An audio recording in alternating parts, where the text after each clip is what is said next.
Hello എല്ലാവർക്കും നമ്മുടെ ചാനലിലേക്ക് സ്വാഗതം. ഇന്നത്തെ നമ്മുടെ റെസിപ്പി ഒരു മീൻ പീര പറ്റിച്ചതാണ്. ആരെങ്കിലും നമ്മുടെ ചാനലിലേക്ക് ആദ്യമായിട്ട് വന്നിട്ടുണ്ടെങ്കിൽ ഒന്ന് ചാനൽ സബ്സ്ക്രൈബ് ചെയ്യാൻ മറക്കല്ലേ. നമുക്ക് വീഡിയോ നോക്കാം. അപ്പോൾ അതിന് വേണ്ടിയിട്ട് ഞാനിവിടെ ഒരു 3/4 കിലോ നത്തോലി അല്ലെങ്കിൽ കൊഴുവ എന്നൊക്കെ പറയുന്ന ചെറിയ മീനില്ല, അതാണ് ഇവിടെ എടുത്തിരിക്കുന്നത്. നന്നായി കഴുകി വൃത്തിയാക്കി എടുത്തിരിക്കുന്നതാണ്. ഇനിയിപ്പോൾ നമുക്ക് ഇതിലേക്ക് കുറച്ച് സാധനങ്ങൾ ചേർക്കാനുണ്ട്. അതിന് വേണ്ടിയിട്ട് ഞാൻ മിക്സിയുടെ ചെറിയ ജാർ എടുത്തിട്ടുണ്ട്. അതിലേക്ക് ഒരു 5-8 ചെറിയുള്ളി, ഒരു ചെറിയ കഷ്ണം ഇഞ്ചി ചേർത്ത് കൊടുത്തിട്ടുണ്ട്. പിന്നെ ഞാനിവിടെ എടുത്തിരിക്കുന്നത് ഒരു 4 നല്ല എരിവുള്ള പച്ചമുളകാണ്. അപ്പോൾ എരിവൊക്കെ നിങ്ങളുടെ ഇഷ്ടത്തിനനുസരിച്ചിട്ട് എടുക്കുക.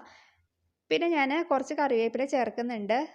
പിന്നെ നമുക്കിതിലേക്ക് കുറച്ച് ഉപ്പ് ചേർക്കാം. പിന്നെ ഒരു 3/4 ടീസ്പൂണോളം മഞ്ഞൾപ്പൊടിയും ചേർത്ത് കൊടുക്കാം. എന്നതിന് ശേഷം നമുക്ക് മിക്സിയുടെ ജാറിൽ നന്നായിട്ട് ഇത് അരച്ചെടുക്കാം. അപ്പോൾ നിങ്ങൾക്ക് ഇതിൻ്റെ കൂടെ വേണമെങ്കിൽ തേങ്ങയും കൂടി ചേർത്തിട്ട് അരച്ചെടുക്കാം. ഞാൻ പക്ഷേ തേങ്ങ ഇതിനകത്തേക്ക് ചേർത്തിട്ട് അരച്ചെടുക്കാറില്ല, തേങ്ങ സെപ്പറേറ്റ് ചേർക്കാറാണ് പതിവ്. അപ്പോൾ ഇനി നമുക്കത് മീനിലേക്ക് ചേർത്ത് കൊടുക്കാം. അപ്പോൾ അതാ നമ്മുടെ മസാലയൊക്കെ ഞാൻ മീനിലേക്ക് ചേർത്തിട്ടുണ്ട്. ഇനിയിപ്പോൾ നമുക്കിതിലേക്ക് ഒരു 5-6 കൈപ്പിടി തേങ്ങ ഞാൻ ചേർക്കുന്നുണ്ട്. അപ്പോൾ തേങ്ങയൊക്കെ നിങ്ങളുടെ ഇഷ്ടത്തിനനുസരിച്ചിട്ട് ചേർക്കാം. പിന്നെ തേങ്ങ കൂടുന്തോറും നല്ല ടേസ്റ്റ് ആയിരിക്കും. പിന്നെ ഇതിലേക്ക് ഞാൻ കുറച്ച് ഉപ്പും കൂടി ചേർത്ത് കൊടുക്കുന്നുണ്ട്. പിന്നെ കുറച്ച് കറിവേപ്പില, ഇത്രയും ചേർത്ത് കൊടുത്തിട്ട് നമുക്ക് കൈ വെച്ചിട്ട് നന്നായിട്ട് ഇതൊന്ന് യോജിപ്പിച്ചെടുക്കാം. ഇനിയിപ്പോൾ ഞാനിതിലേക്ക് ഒരു ടീസ്പൂണോളം വെളിച്ചെണ്ണയാണ് ചേർക്കുന്നത്. നിങ്ങൾക്കിത് വേണമെങ്കിൽ നേരത്തെയും ചേർക്കാം, ഞാൻ പക്ഷേ ഈ ടൈമിലാണ് എപ്പോഴും ചേർക്കാറ്. ഇനിയിപ്പോൾ നമുക്കതൊന്ന് നന്നായിട്ട് ഇളക്കിയെടുക്കാം. അപ്പോൾ അത് നന്നായി യോജിപ്പിച്ചെടുത്തിട്ടുണ്ട്. ഇനിയിപ്പോൾ ഞാനിതിലേക്ക് നമ്മൾ മിക്സിയിൽ അരച്ചെടുത്തില്ലേ, അതിനകത്തേക്ക് ഒരു 1/2 കപ്പോളം വെള്ളം ഒഴിച്ചിട്ടുണ്ട്. അതൊന്നും ഇതിനകത്തേക്ക് ചേർത്ത് കൊടുത്തിട്ടുണ്ട്. ഇനിയിപ്പോൾ നമുക്ക് ഇത് മീൻ പീര ആക്കാൻ തുടങ്ങാം. അതിന് വേണ്ടിയിട്ട് ഞാൻ സ്റ്റവ് ഓണാക്കിയിട്ട് നമ്മുടെ മീൻ പീരയുടെ പാത്രം വെച്ച് കൊടുത്തിട്ടുണ്ട്. അപ്പോൾ നിങ്ങൾക്ക് ഇതിലേക്ക് വേണമെങ്കിൽ ഒരു കഷ്ണം കുടംപുളി ഈ സമയത്ത് വേണമെങ്കിൽ ചേർക്കാം, പക്ഷേ ഞാൻ ചേർക്കാറില്ല.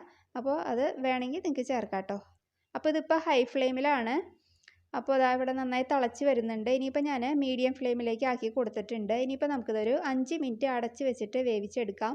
ഈ മീനിന് പിന്നെ അധികം വേവില്ലല്ലോ, അതുകൊണ്ട് ഒരു 5 മിനിറ്റ് വേവിച്ചാൽ മതി. ഹൈ ഫ്ലെയിമിൽ ഇടരുത് കേട്ടോ, അപ്പോൾ അടിയിൽ കരിഞ്ഞ് പിടിക്കും.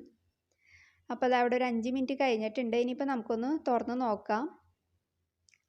അപ്പോൾ അതാ നമ്മുടെ മീൻ പീരയിൽ നമ്മൾ ഒഴിച്ച വെള്ളമൊക്കെ വറ്റി വന്നിട്ടുണ്ട്. അതേപോലെ മീനും വെന്ത് കിട്ടിയിട്ടുണ്ട്. ഇനിയിപ്പോൾ ഒന്ന് ഇതേപോലെ ഒന്ന് ഇളക്കിയിട്ട് കൊടുക്കാം. അപ്പോൾ ഞാൻ ഉപ്പ് ചെക്ക് ചെയ്ത് നോക്കിയപ്പോൾ കുറച്ച് കുറവായിരുന്നു. അപ്പോൾ ഞാൻ കുറച്ചും കൂടി ഉപ്പ് ചേർക്കുന്നുണ്ട് കേട്ടോ. എന്നതിന് ശേഷം ഒന്ന് ഇളക്കിയിട്ട് കൊടുക്കുക. എന്നിട്ട് നമുക്കൊരു 1-2 മിനിറ്റ് അടച്ച് വെച്ചിട്ട് വേവിക്കാം. അപ്പോൾ അത് അവിടെ ഒരു 1-2 മിനിറ്റ് കഴിഞ്ഞിട്ടുണ്ട്. ഇനിയിപ്പോൾ നമുക്കൊന്ന് തുറന്ന് നോക്കാം.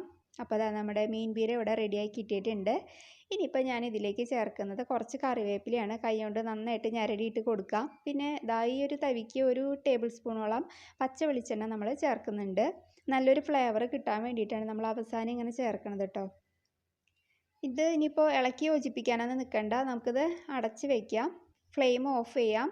പിന്നെ നമുക്കൊരു 10-20 മിനിറ്റ് കഴിഞ്ഞിട്ട് ഇതൊന്ന് തുറന്ന് നോക്കാം കേട്ടോ. അപ്പോൾ ഇനി നമുക്ക് 10-20 മിനിറ്റ് കഴിഞ്ഞിട്ട് നോക്കാം. അപ്പോൾ അതാ ഇവിടെ സമയം ഒരു 10-20 മിനിറ്റ് കഴിഞ്ഞിട്ടുണ്ട്. ഇനിയിപ്പോൾ നമുക്കൊന്ന് തുറന്ന് നോക്കാം.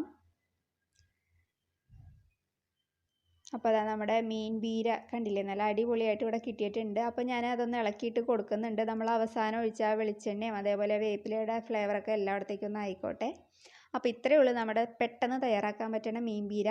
മീൻ നന്നാക്കി എടുക്കണ ഒരു സമയം അത്രേ വേണ്ടൂ, ബാക്കിയൊക്കെ നമുക്ക് ഈസി ആയിട്ട് ചെയ്തെടുക്കാം. അപ്പോൾ നിങ്ങൾ ഇതേപോലെ ട്രൈ ചെയ്തിട്ടില്ല എന്നുണ്ടെങ്കിൽ ഇതൊന്ന് ട്രൈ ചെയ്ത് നോക്കൂ, നിങ്ങൾക്ക് എന്തായാലും ഇഷ്ടപ്പെടും. ചോറിൻ്റെ കൂടെ നല്ല അടിപൊളി കോമ്പിനേഷനാണ്. അപ്പോൾ നമുക്ക് അടുത്ത നല്ലൊരു വീഡിയോ ആയിട്ട് അടുത്ത ദിവസം കാണാം. താങ്ക്